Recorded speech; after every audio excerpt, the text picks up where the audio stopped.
그렇게 넘어졌던 사람들, 이제 아무것도 가진 게 없고 모든 것을 다 잃었다고 하는 그런 사람들에게 희망이 되고 다시 일어설 수 있는 호전이 되고 사다리가 되어줄 수 있다는 게 저는 무엇보다도 자랑스럽고 보람을 느낍니다.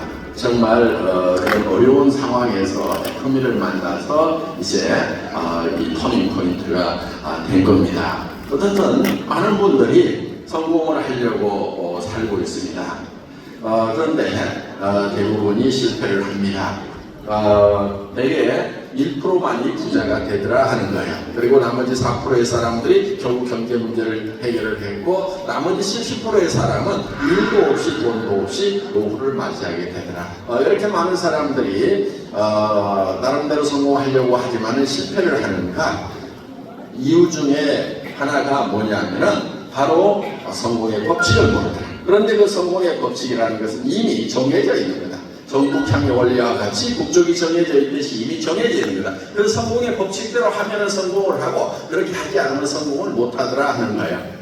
이거는 마치 자연 법칙과 같은 거고 그리고 농장의 법칙과 같은 거다. 그래서 농부가 농사를 지을 때 맨 먼저 하는 것이 무엇인가 생각을 해봤더니 무엇을 얼마만큼 거둘 것인가를 먼저 머릿속에 집어넣더라 하는 거예요.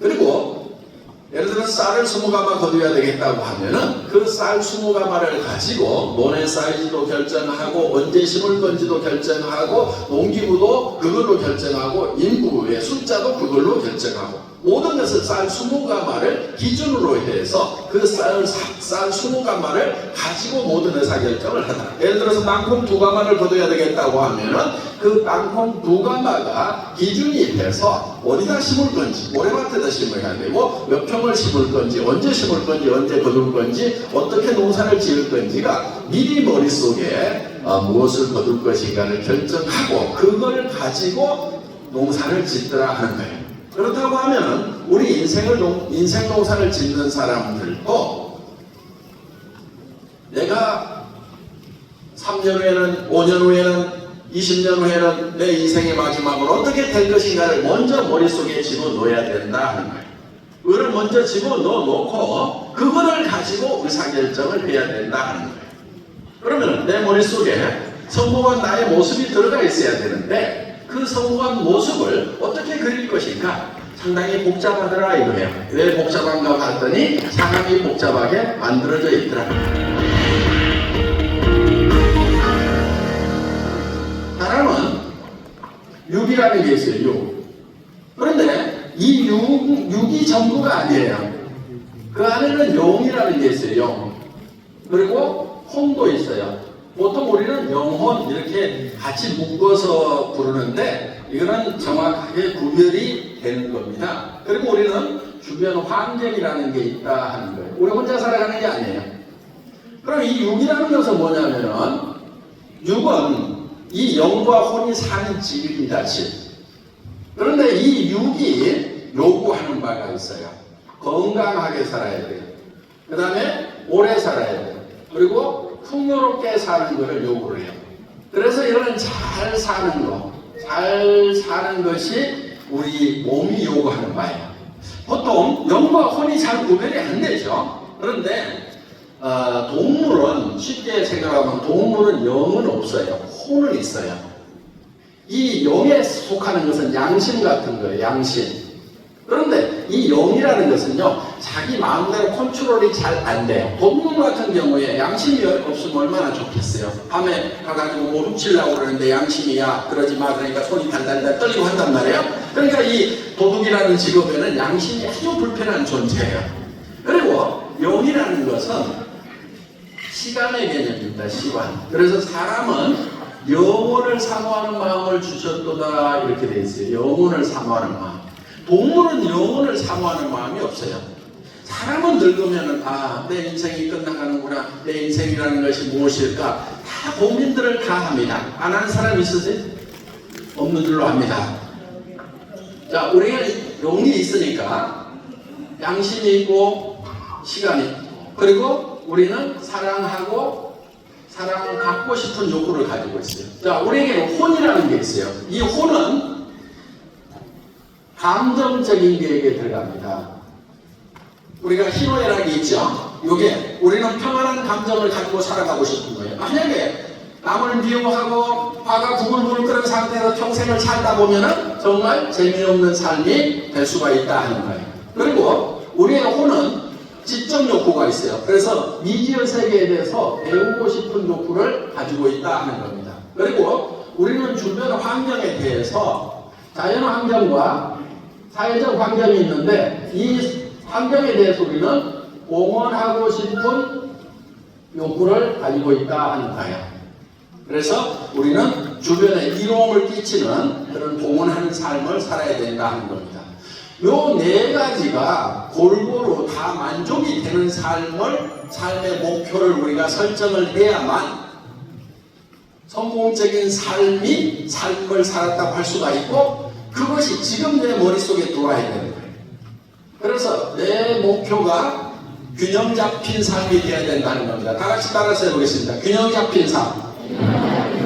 균형 잡힌 삶이라고 하는 것은 잘 살며 사랑하고 배우고 공헌하는 삶, 네, 이런 삶을 살아야 되겠다는 목표를 설정을 해야 된다 하는 거예요.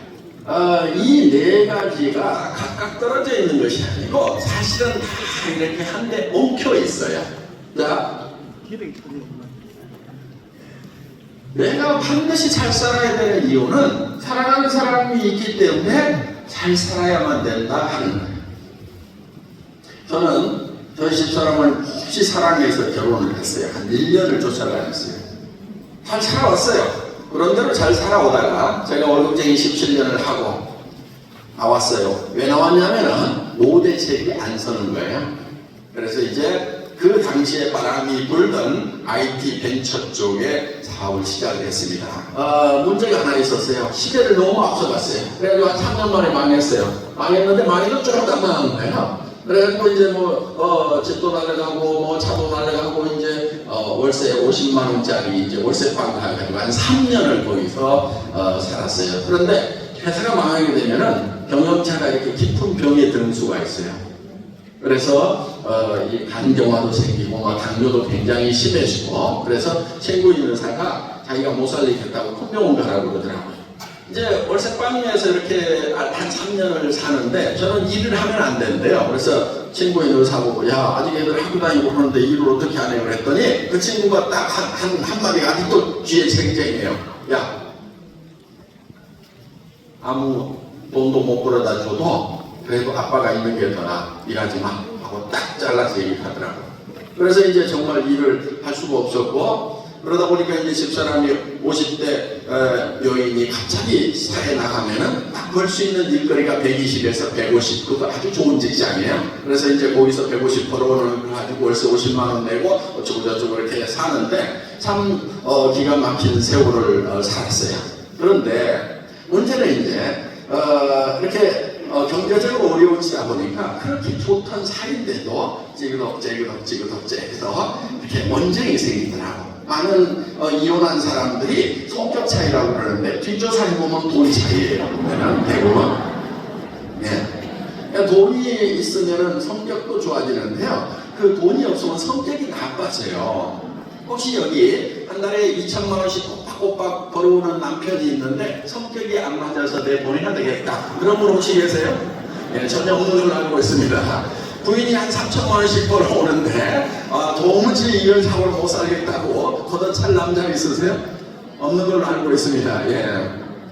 그런데 내가 그렇게 저렇게 이제 찌그덕거리다 보니까 문제가 생기더라고요. 근데 제 문제는 사실 저한테 있었어요. 어느 날 집에 들어갔더니 집이 너무 추워요. 그래서 아이고 물 좀 방황돼 없을 때는 돈 아끼는 거 아니야 하고 얘기를 했더니만 우리 집사람이 저도 추워요. 여러분 추운 줄 모르는 줄 아세요? 그 얘기는 무슨 얘기냐면은 그 뒤에 따라 나와야 되는 많은 얘기가 있는데 우리 집사람이 말수가 적어서 얘기를 안 해요. 당신이 잘 벌어가지고 오면은 나도 불 빵빵 떼고 살 건데 돈도 못 벌어가지고 오면서 이제 왜 춥니 덥니 잔소리를 하냐 나도 추워 제발 좀 돈 벌어와 하는 얘기를 어떤 여자들은 빠바바바박 하다가 좀처럼 나오는데 우리 집사람은 그렇게 안 나와요. 저도 추워요. 나머지는 이제 제가 나머지 말을 다 알아들어야 돼. 알아듣고 제가 여보 돈 없을 때는 돈 아끼는 거 아니야. 몸이라도 따뜻하게 불 좀 빵빵 대. 여러분들 돈 없을 때 돈 아끼지 마세요. 돈 없을 때는요 돈 아껴봐야 꽝이에요. 가스비 얼마 나와요? 월세방 조금만 하는 거 한 12만원 하시면 좀 추워요. 근데 여기다가 5만원만 플러스해서 더 떼면은요 따뜻해요. 그렇죠? 냉골로 사는 건 아니니까. 그런데 이 5만원을 아끼느라고 보통 난방 몇 개월 하냐고 5개월 하죠? 그럼 1년에 얼마 아껴요? 25만원 아끼죠? 제가 3년 떨었거든요. 그럼 75만원 때문에 3년을 떨었어 내가. 지금도 생각하면 진짜 떨려 지금. 억울하고. 계산을 해보면은 이거는 아낄 필요가 없는 돈이란 말이에요. 그냥 3년 동안 75만원 가지고 불 빵빵 떼고 따뜻하게라도 사는 것이 맞는 장사예요. 그런데 바보들은 꼭 없을 때 아등바등 아낀다. 돈을 언제 아끼느냐? 돈이 많이 벌릴 때 아끼는 거예요. 한 달에 한 5천만원씩 벌려? 그러면 그때는 아껴야 돼. 근데 멍청이들은 또 어떻게 하냐? 또 펑펑 쓰다가 또 가난뱅인 건데 돈이 많을 때는 펑펑 쓰는 게 아니에요. 그때는 아껴 쓰는 거예요. 그러니까 돈을 잘 몰라요.